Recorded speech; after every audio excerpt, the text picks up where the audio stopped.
ತಮಿಳುನಾಡಿನಲ್ಲಿ ವಿಜಯ್ ಸರ್ಕಾರ ರಚನೆ ಫಿಕ್ಸ್ ಇದೀಗ. ಯಾಕಂದ್ರೆ ವಿಸಿಕೆ ಪಕ್ಷ ಒಂದು ಕಡೆ ಬೆಂಬಲವನ್ನ ಸೂಚಿಸೋದಕ್ಕೆ ರೆಡಿ ಆಗಿದೆ. ತಮಿಳುನಾಡಿನಲ್ಲಿ ವಿಜಯ್ ಸರ್ಕಾರ ರಚನೆ ಫಿಕ್ಸ್.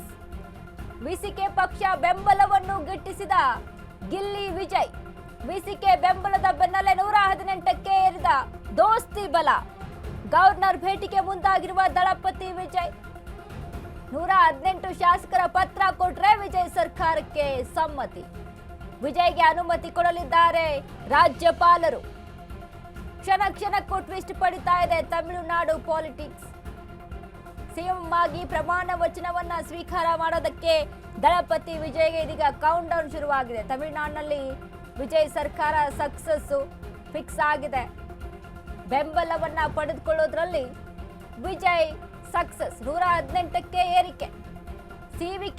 ವಿಸಿಕೆ ಹತ್ರ 2 ಸ್ಥಾನ ಇತ್ತು. ಆ ಎರಡನ್ನು ಕೂಡ ಇದೀಗ ಟಿವಿಕೆಗೆ ಬೆಂಬಲವನ್ನ ನೀಡಿರುವಂತದ್ದು. ಗವರ್ನರ್ ಒಂದ್ ಕಡೆ ಪಟ್ಟಣ ಹಿಡಿದಿದ್ದು 118 ಮೆಜಾರಿಟಿ ಇದ್ರೆ ಮಾತ್ರ ಸರ್ಕಾರ ರಚನೆಗೆ ಅವಕಾಶ ಅಂತ.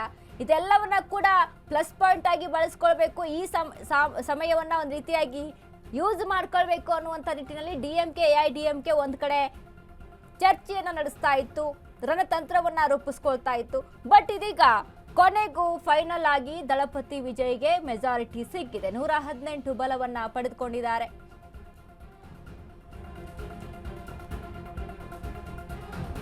ವಿಸಿಕೆ ನಾಯಕರ ಮನವೊಲಿಸಿದ್ದು ಕೂಡ ಕಾಂಗ್ರೆಸ್. ನಿನ್ನೆಯಿಂದ ವಿಸಿಕೆ ಮನವೊಲಿಕೆಗೆ ಕೈಪಡೆ ಸರ್ಕಸ್ ಮಾಡ್ತಾ ಇದೆ.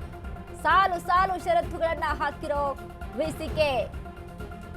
ನಮಗೆ ಒಂದು ಉಪಮುಖ್ಯಮಂತ್ರಿ ಸ್ಥಾನ ಬೇಕೇ ಬೇಕು ಅಂತ ಹೇಳಿದೆ. ಡಿಸಿಎಂ ಸ್ಥಾನ ಕೊಟ್ರೆ ಮಾತ್ರವೇ ಬೆಂಬಲ ಕೊಡ್ತೀವಿ. ವಿಸಿಕೆ ಬೇಡಿಕೆಗೆ ಪರೋಕ್ಷ ಒಪ್ಪಿಗೆ ಕೊಟ್ಟ ವಿಜಯ್. ಅತ್ತ ಡಿಎಂಕೆಗೆ ಮಿತ್ರ ಪಕ್ಷಗಳಿಂದ ಶಾಕ್ ಮೇಲೆ ಶಾಕ್. ಎಸ್, ಈಗಾಗಲೇ ನೋಡಿ, ಒಂದ್ ಕಡೆ ಅವ್ರ ಜೊತೆ ಮಾತಾಡ್ಕೊಂಡು ಎಡಪಕ್ಷಗಳಿತ್ತು, ಅವ್ರ ಜೊತೆ ಮಾತಾಡ್ಕೊಂಡು ಮನವೊಲಿಸಿ ಇದಕ್ಕೆ ಮುಂದಾಗ್ಬೋದು ಅನ್ನುವಂಥದ್ದನ್ನ ನಾವು ಮಾತನಾಡ್ತಾ ಇದ್ವಿ, ನಾವು ಹೇಳ್ತಾ ಇದ್ವಿ. ಬಟ್ ಪಕ್ಷಗಳು ಬೆಂಬಲವನ್ನ ಸೂಚಿಸಬೇಕು ಅಂತ ಅಂದ್ರೆ ಷರತ್ತುಗಳಿರುತ್ತೆ, ಹಲವಾರು ಬೇಡಿಕೆಗಳಿರುತ್ತೆ, ಒಂದಿಷ್ಟು ಕಂಡೀಷನ್ಸ್ಗಳಿರುತ್ತೆ. ಅವುಗಳು ಕೂಡ ಒಂದ್ ರೀತಿಯಾಗಿ ವಿಜಯ್ಗೆ ಸವಾಲಾಗಿ ಪರಿಣಮಿಸಿದೆ. ಈಗಾಗಲೇ ಕಾಂಗ್ರೆಸ್ ಏನು 2 ಮಂತ್ರಿ ಸ್ಥಾನವನ್ನ ಕೇಳಿದೆ. ವಿಜಯ್ ಸರ್ಕಾರ್ ಟಿವಿಕೆ 107, ಅದರಲ್ಲಿ ಕಾಂಗ್ರೆಸ್ ಎಷ್ಟು 5, ವಿಸಿಕೆ ಲೆಫ್ಟ್ ಪ್ಲಸ್ ಲೆಫ್ಟ್ 6, ಒಟ್ಟು 18 ಆಗುತ್ತೆ. ಅಂದ್ರೆ 118 ಇಲ್ಲಿ ಮೆಜಾರಿಟಿಯನ್ನ ತಲುಪಿರುವಂತದನ್ನ ನಾವು ಗಮನಿಸ್ತಾ ಇದ್ದೀವಿ. ಟಿವಿಕೆ 108 ಇತ್ತು, ಬಟ್ ಅದರಲ್ಲಿ 2 ಕ್ಷೇತ್ರಗಳಲ್ಲಿ ವಿಜಯ್ ಇದೀಗ ತಾವೇ ಆಯ್ಕೆಯಾಗಿ ಬಂದಿರೋದ್ರಿಂದ ಒಂದು ಕ್ಷೇತ್ರಕ್ಕೆ ರಾಜೀನಾಮೆ ಕೊಡುವಂತಹ ಅನಿವಾರ್ಯತೆ ಇದೆ. ಆ ಕ್ಷೇತ್ರಕ್ಕೆ ಮತ್ತೆ ಬೇರೆ ಅಭ್ಯರ್ಥಿಯನ್ನ ಕೊಡುವಂತಹ ಅನಿವಾರ್ಯ ಇದೆ.